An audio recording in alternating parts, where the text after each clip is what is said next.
희망은 말씀에서 나온다는 것입니다. 이 희망을 가졌던 이유가 뭐냐?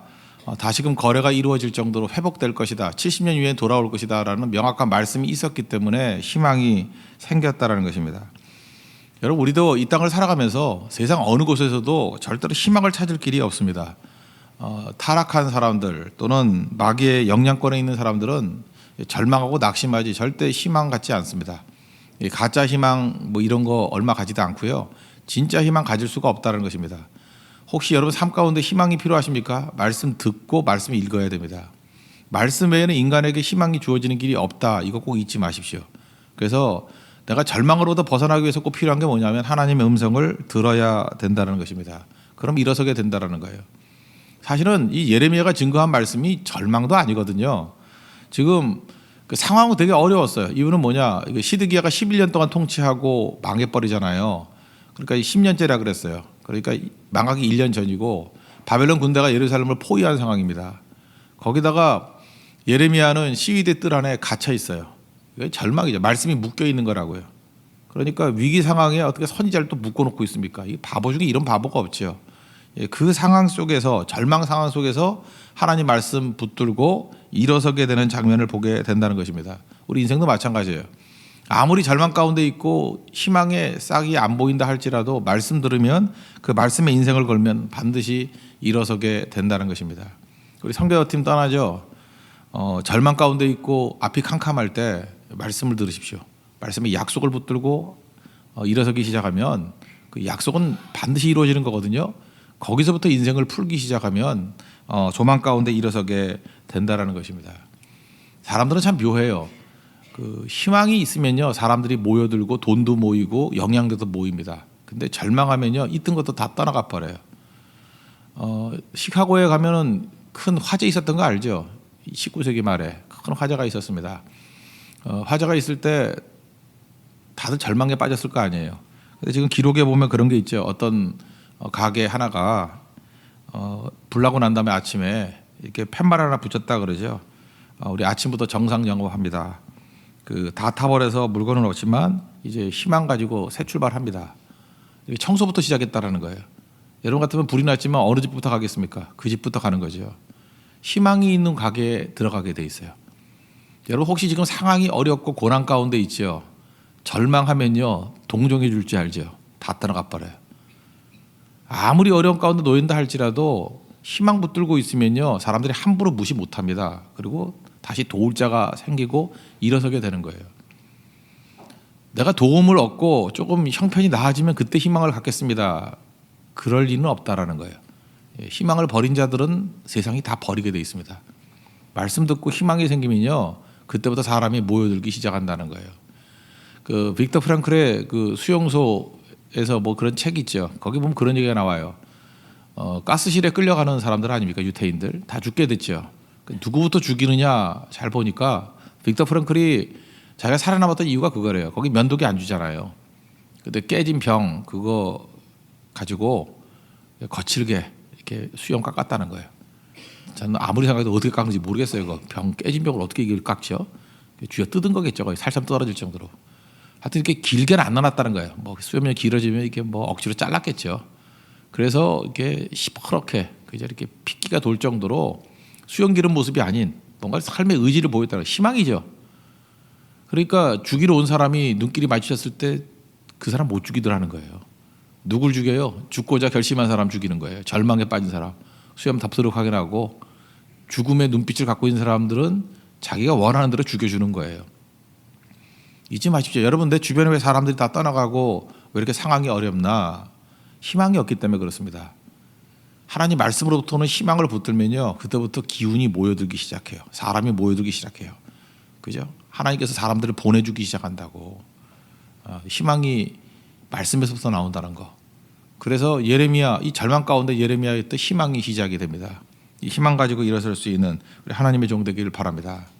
두 번째 단계는 희망만 있다고 다 되는 게 아니라 이게 반드시 행동으로 옮겨져야 된다는 것입니다.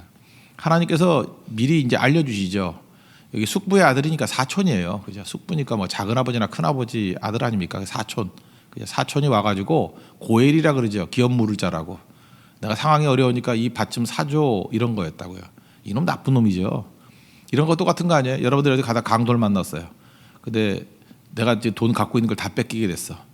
그때 어떤 놈이 옆에 있는 친구한테 잠깐만, 강도한테 잠깐만 그래놓고 돈 100만 원 빌린 거 갚는다. 무슨 소리인지 몰라요? 예, 그거 갚았다. 그러고 뺏길 거 아니야 다. 그런 거하고 똑같은 거죠. 이제 나라 망하니까 다 뺏길 거 아니에요.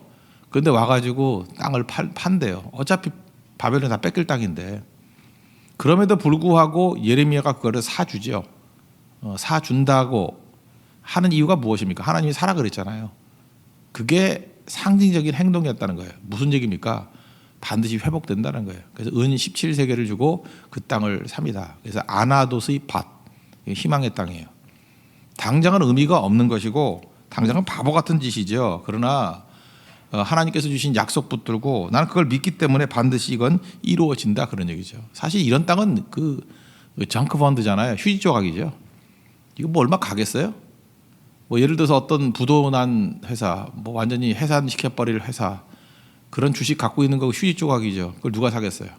그런데 그 회사가 혹시라도 0.01%의 가능성을 가지고 일어설 수 있다 그러면 또 살 수도 있겠죠. 물론 가능성은 없겠지만. 그런 거예요. 정크 펀드를 산 거예요. 여러분 그 투자의 원칙 중에 하나가 뭐예요? 3대 원칙이 있죠. 갑자기 내가 뭐 경제 강의라고 하네. 안정성, 수익성, 황금성. 언제나 투자는 이렇게 세 가지를 보는 거예요. 안정성, 이거 돈 뛰나 안 뛰나, 그죠? 이거 안정이 있을수록 좋은 거죠. 안정성을 체크를 반드시 해야 되고, 또 하나 수익성, 뭐 집을 살 것인가, 뭐 투자를 할 것인가, 은행에 넣어둘 것인가, 수익성이 어느 게 제일 높은가, 그거 보는 거죠. 요즘 집 안 사는 이유가 뭐예요?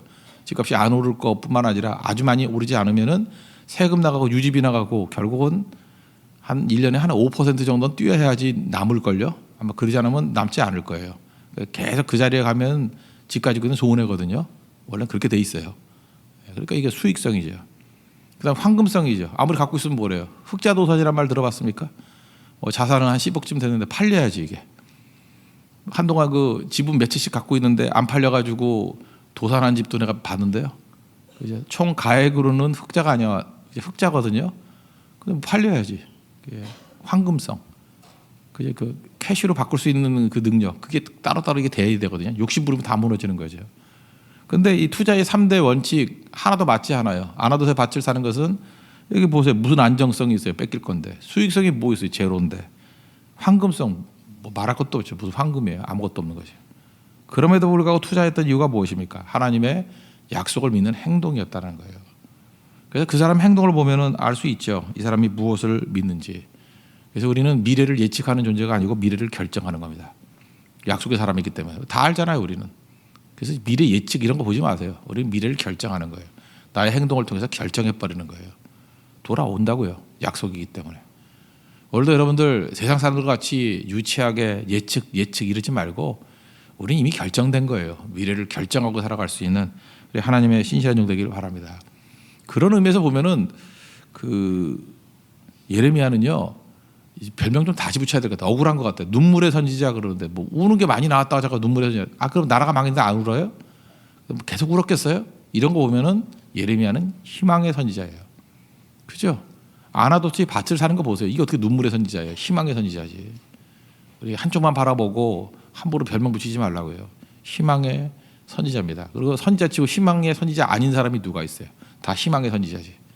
왜? 말씀을 우리에게 희망을 주기 때문에.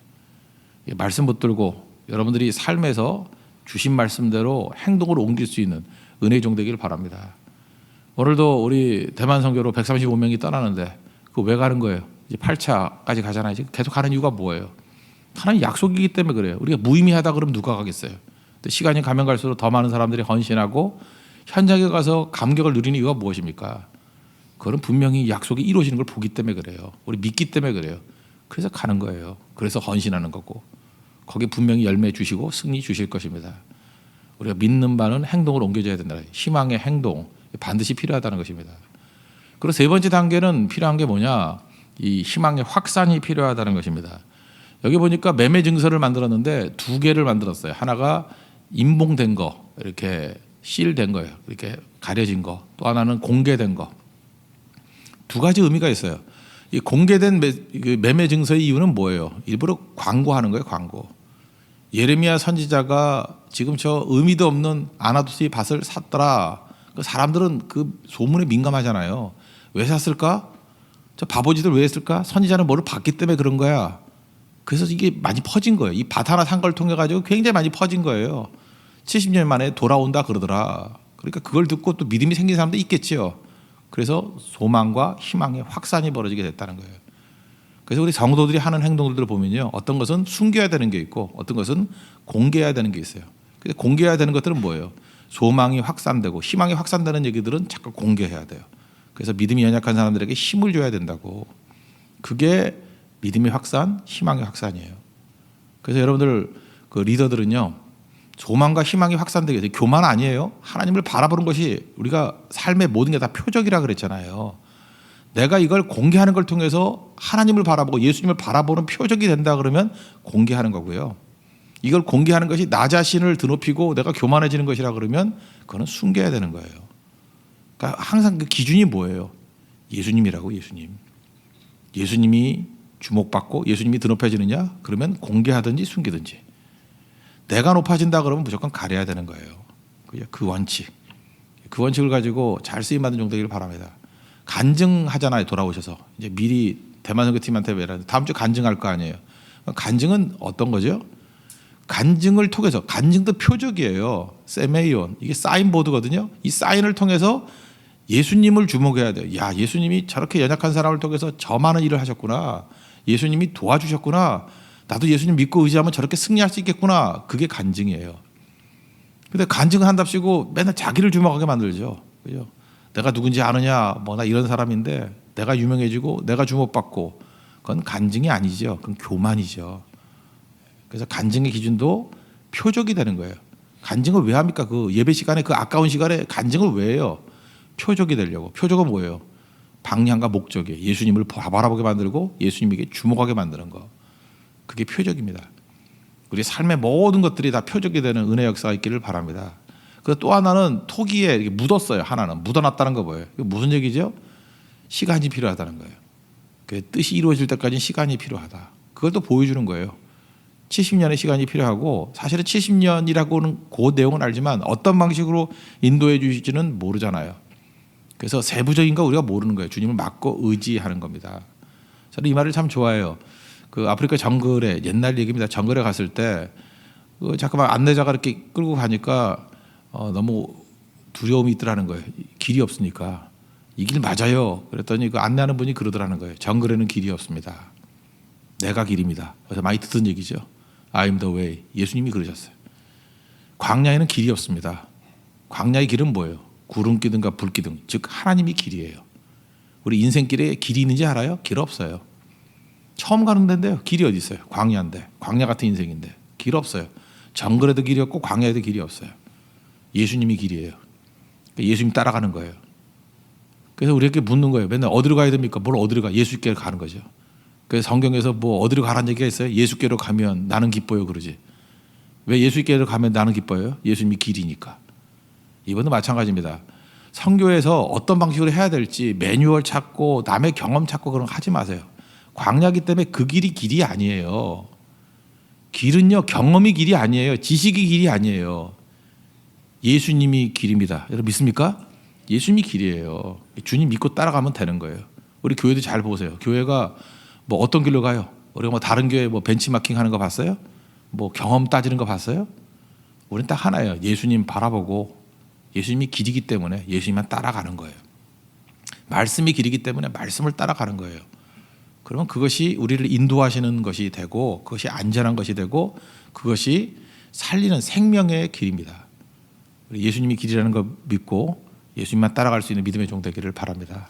그래서 예레미야는 이걸 가르쳐 줬어요. 하나는 그들에게 믿음을 주려는 희망의 확산, 또 하나는 이 봉인된 걸 통해 가지고 하나님이 우리의 길이라는 것, 주님 따라가면 되는 것이고, 알고 가는 게 아니고 믿고 간다는 것을 우리에게 보여주는 희망의 선지자였다는 것입니다.